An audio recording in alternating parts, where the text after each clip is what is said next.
How to unblock someone on Zangi. Have you blocked someone on Zangi and now you want to reconnect?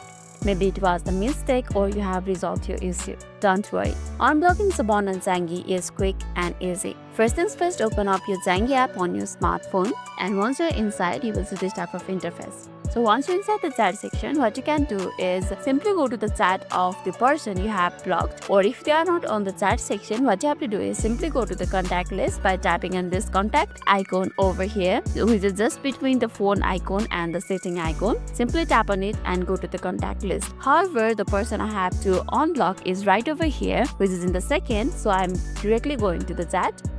Let's tap on the chat. So I have recently blocked this person. Now let's send the message and see if they are blocked or not. For example, let's say hi and send it. So it says unlock contact to place a Zangi's call or send a message. Simply tap on unblock to unblock it. So this was the one process, and another process that you can use is simply go to the profile by tapping on your name on the top. It's right over here. Tap on it and you will be taken to the profile information. Simply scroll down and here you can see an option for unblock this contact. Simply tap on it.